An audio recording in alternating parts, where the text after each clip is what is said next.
राजनीतिक परिवार की बात हुई। देखिए आदरणीय, आपकी उपलब्धियां इतनी हैं, मुझे आप ये बताएं, जब आप इतना कार्य कर रही हैं, आपने कोई क्षेत्र छोड़ा नहीं है। आपने कहा कि भोजन वितरण से लेकर के कोरोना काल में आप लोगों ने बहुत सेवा करी है। फिर आपके जीवन के एक व्यक्तिगत पहलू पे मैं आऊँगी, उससे पहले जो मैं आपसे पूछ रही थी इस विषय में आप मुझे बताना चाहें कि ये सब चीज़ें जो आप इतने समय से करती आ रही हैं, तो फिर राजनीति में जाने का तो बड़ा आसान रास्ता था। 30 वर्ष पूर्व की बात अगर करें, चलो 2 दशक पहले की, 20 वर्ष पूर्व की बात कर लें, तो इतना कार्य करने पे तो टिकट आराम से मिल जाती है आपको, क्योंकि आप बहुत प्रसिद्ध रही होंगी। उस समय महिलाएं नहीं निकलती थी। मैं सिर्फ अपने विवेक विहार क्षेत्र की बात भी करूं तो एक आध राजनीतिक परिवारों को छोड़कर बाकी महिलाएं अग्रणी नहीं थी। हालांकि इंदिरा गांधी जी हमारी रही हैं, शीला दीक्षित जी रही हैं, लेकिन मैंने कहा ना, अपवाद छोड़कर एक मध्यम वर्गीय परिवार की हम बात करें, उसमें आपके जब परिवार से इतना सहयोग मिला, तो फिर आप राजनीति में क्यों नहीं? मेरे पास आज की डेट में भी हमारे परिवार के लोग, मतलब समाज के लोग, नॉट परिवार और समाज, क्योंकि मेरे परिवार में ना मेरे हस्बैंड को राजनीति पसंद है ना मेरी बिटिया को, क्योंकि आप उनसे बात भी कभी करके देखें तो उनकी मन में राजनीति वर्ड है ही नहीं। सेवा भाव बहुत है, सेवा भाव। अभी ब्राज़ील में रियो में हमारे माननीय प्रधानमंत्री जी गए हुए थे। जी।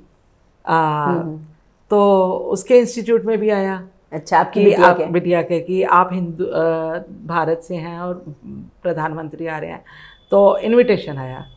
तो उसका फ़ोन आया, मम्मी मैं क्या करूँगी? मैंने कहा बेटा 2 काम हो जाएंगे, प्राइम मिनिस्टर से भी मिल आओगे और क्या कहते हैं रियो भी घूम आओगे। जी। नहीं मम्मी मूड नहीं है। मैंने कहा कोई बात नहीं बेटा, जाके देखो, अच्छा लगेगा। उसने प्रोग्राम बनाया, गई भी। पर अगर मैं कहूँ हर चीज़ सही है, पर उसे कहूँ कि राजनीति मेरे बच्चों को भी नहीं पसंद। अच्छा। हमारे समाज में सब कहते हैं कि राजनीति में आओ। नहीं, मैं तो स्वयं आपसे कह रही हूँ, क्योंकि ये सारे रास्ते राजनीति की तरफ मुड़ते हैं।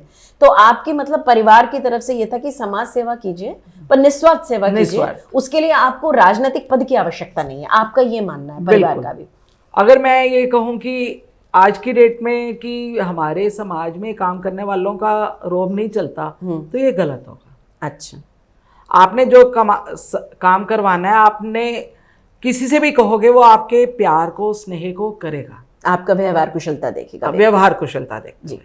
और राजनीति में अगर आपने काम करना है तो भैया काम एक होगा, 3 काम और निकाले जाएंगे। वो क्षेत्र अलग है ना, वो क्षेत्र अलग है, वो आपका क्षेत्र नहीं है। इसीलिए मैं ये कह रही हूँ कि मेरे को सिर्फ फोकस है अपने काम, निस्वार्थ निष्काम मानव सेवा पर है। बिल्कुल। अच्छा, अब एक बहुत ही अहम प्रश्न मैं आपसे पूछना चाहूंगी, जो हमारे दर्शकों के लिए बहुत अहम होगा।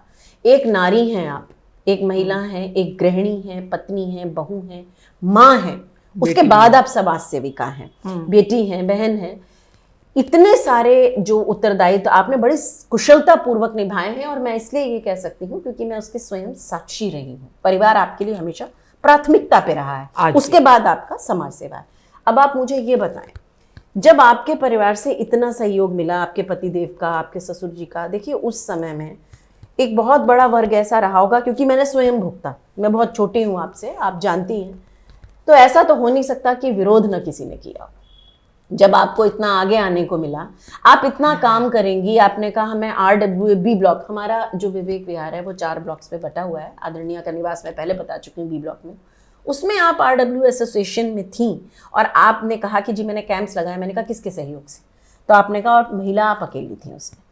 तो मैं ये तो मान ही नहीं सकती, और ऐसा हो ही नहीं सकता। आप, मुझे पता है आपको आदत नहीं है विपरीत बोलने की, आप कभी नकारात्मक नहीं बोलती, लेकिन हमारे दर्शकों को आप बताएं, ये मेरी आपसे विनम्र निवेदन है, क्योंकि बहुत आवश्यक है ये प्रश्न। एक नारी होने के नाते आपका विरोध अवश्य। चलिए मैं 2 छोटी सी आपके परिवार ने आपने कैसे सामना? 2 छोटी सी बातें स्वागत है। ज्यादा हमारे 2 प्रबुद्ध लोग, 2-3 हमारे, मैं कम्युनिटी हॉल में बैठती थी, हमारा RW का ऑफिस वहीं था जी, वहाँ बैठती थी। तो 2-3 जने आए, उन्होंने कहा कि बेटा काम करना बहुत अच्छी बात है, आप ना बाहर निकले हो, सब कुछ है, परिवार भी देखते हो, तो ठीक है, पर किसी ने ऐसे ना छींटे दिए ना तो आप बैठ जाएंगे। मतलब किसी ने किरदार पर उंगली उठाई, किरदार पे। आपका ये मतलब छींटे का मतलब ये हुआ चरित्र पर कुछ बोला। चरित्र पर जी। फिर तो मैंने कहा जी मैं पंजाबी बेटी हूँ जी, जहां तक मेरे चरित्र की बात है ना, अगर वो उठाएगा तो सफाई भी मैं ही देने वाली हूँ, और मानने के लिए समाज में उठाएगा ना तो समाज में मेरे को प्यार इतना करते हैं जो मुझे जानते हैं, उसका जवाब वही उनको मुंह तोड़ देंगे। हाँ।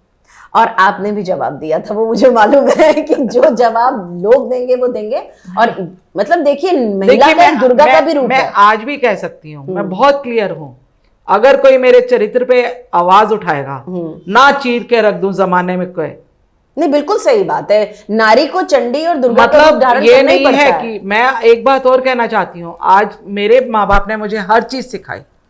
मैं स्काउट्स में भी रही, एनसीसी भी रही, और मैं बुल फाइटर भी थी जी। तलवार चलानी मुझे आती थी, लाठी चलानी मुझे आती बताइए सभी कुछ, मतलब शस्त्र विद्या में भी पारंगत किया उन्होंने पारंगत आपको। की थी। आईपी कॉलेज में भी मैं जाती थी, स्पेशल प्रैक्टिस के लिए जाती थी।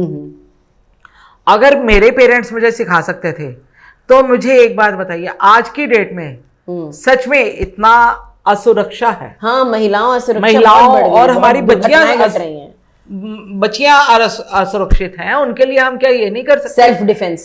सेल्फ डिफेंस बहुत छोटा है। मैं आज भी कहूंगी आत्मरक्षा के लिए ये सब आत्मरक्षा के लिए हर शस्त्र की आवश्यकता, बिल्कुल आवश्यकता है। लीबिया में जाइए, इजराइल में जाइए, वहां छोटे से 2 साल की बच्चे को आता है शस्त्र विद्या। बोलना बाद में सीखते हैं, उन्हें शस्त्र चलाना सिखाते हैं। हमारे यहाँ वो निशानेबाजी वाली एक गेम ला दी जाएगी। आज तो ये आवश्यक हो गया है, आज तो छोटे छोटे बच्चों के साथ दुष्कर्म हो रहा है। मैं तो बहुत क्लियर हूँ अपने आप में, मैं बहुत जल्द सच में कामना जी, मुझे सिर्फ 2-4 हाथ चाहिए जी, जो मैं शस्त्र विद्या भी बच्चों को सिखाना चाहती हूँ। हमारे हर बच्चे को जितनी भी हैं, पार्क में लड़कों के साथ बैठना अलग बात है, उन लड़कों से अपनी सुरक्षा करना वो अलग विषय, वो अलग बात है। ये हमारे संस्कार हैं। हर माँ बाप अपने बच्चों के साथ, बेटियों के साथ, बेटों के साथ, जरूरी नहीं है कि बेटियां घर के झाड़ू पोछे करें, क्यों नहीं बेटा करते। बिल्कुल।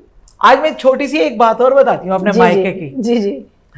हम लोग कल्याण विहार शिफ्ट हुए तो हम वहाँ भी आदत थी, हम सुबह सुबह ना फ्री हो जाते थे और कहीं जाना होता था तो हम सब मिलके बहन भाई काम करते थे जी। और मैंने कहा भैया ठीक है, मैं कपड़े धो लेती हूँ। कहते हैं तू फटाफट कपड़े धो, चलना है 9 बजे, तो मम्मी खाना बनाएंगी तो हम सफाई कर लेते हैं। भैया ने लिया, पहले झाड़ू लगा दिया।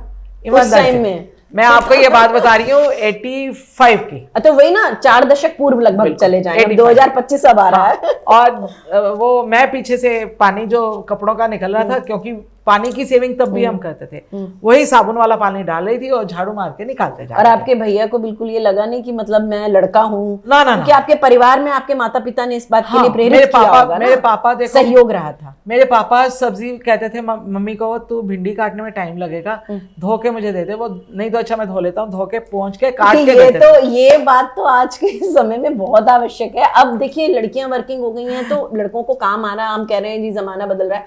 आपके समय में तो आप लोग देखिए संस्कारों में भी रहे और जमाने से, इसे मॉडर्निटी कहते हैं।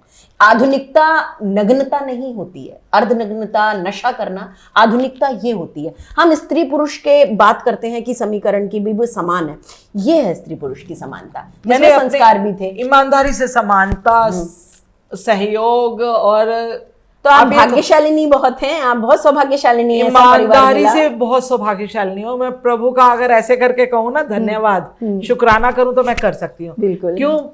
मैं गोल्डन स्पून, सिल्वर स्पून में पैदा नहीं हुई जी, नॉर्मल स्पून में ही पैदा हुई, मतलब घर में पैदा, वही मध्यम वर्गीय परिवार था। और उसमें सबसे छोटी होने के कारण बहुत लाडली भी थी जी।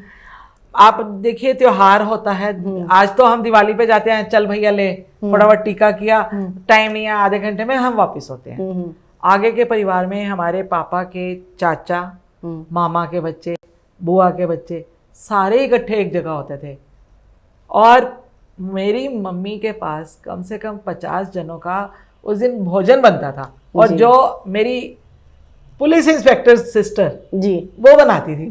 क्या बात है, आज लड़कियां थोड़ा सा बढ़ के कहती हैं घर में हम कुक रखेंगे। मम्मी और दीदी मिलके बनाती थी। मजे की बात बताऊं, हमारे घर में पापा टीचर थे, एक बार मम्मी हॉस्पिटलाइज थी तो एक आएगा, दीदी भी हॉस्पिटलाइज थी। जी जी।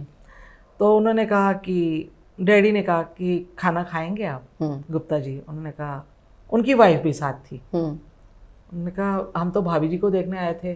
तो उन्होंने कहा वो तो हॉस्पिटल में ही है, दीदी भी, बिटिया भी वही है। मेरे भाई ने रोटी बनाई तो उन्होंने खा रहे, वो कहें कि इक्वल रोटी आ रही है, सेम साइज की। मैं भी गृहिणी हूँ, आज तक मैं इतनी इक्वल नहीं बना पाई जितने आपके भाई साहब बना रहे थे। हाँ, दोनों भाई मिलके बना रहे थे। अब ये देखिए, परिवार में जब विपदा आई, देखिए ये बात बहुत आवश्यक आपने कही, माता जी और दीदी दोनों अस्पताल में। अब मैं उस समय की बात कर रही हूँ, देखिए 4 दशक पहले की बात कर रहे हैं। 4 भी नहीं, 5 दशक पहले। 5 दशक पहले आपके भाई साहब ने रोटियां, समाज में बार बार कह रही हूँ, एक दिन एक रात में नहीं बदला है। 68, 67 में जी। और आपकी जो दीदी हैं वो पुलिस ऑफिसर, उस समय जैसे आजकल होता है थोड़ा सा भी काम कर रहे कुक रखेंगे, ये बड़ा बुरा ट्रेंड चला है। क्योंकि महिलाओं के हाथ का, देखिए माँ के हाथ का जो भोजन है वो आपका एक कर्मचारी आप रख रहे हैं बनाए। दीदी पुलिस ऑफिसर होके तब भी खाना बना रही हैं। आपने कहा त्योहार पे 50 लोग आए तो माता जी और दीदी मिलके खाना, 12वें तक आपने घर का काम नहीं किया था, चम्मच भी नहीं उठाया। लेकिन यहाँ आने के बाद अपने परिवार में जैसे आजकल एडजस्टमेंट नहीं हो रहा, आजकल बहुत समस्याएं हो रही है। तो आप भी बड़े लाड प्यार से पली हैं, आप बहुत पढ़ी लिखी हैं, लाड प्यार से पली हैं, दिल्ली यूनिवर्सिटी की हैं। इसके बाद चम्मच नहीं उठाई, लेकिन यहाँ आई तो मैं स्वयं देखती हूँ कि आपके पति देव भी कि भाई आपके हाथ से खाना खाएंगे। ये वीडियो YouTube पर देख रहे हैं तो हमारे चैनल को सब्सक्राइब करें और बेल आइकन को दबाना ना भूलें। अगर आप Facebook पर ये वीडियो देख रहे हैं तो हमारे पेज को लाइक करें।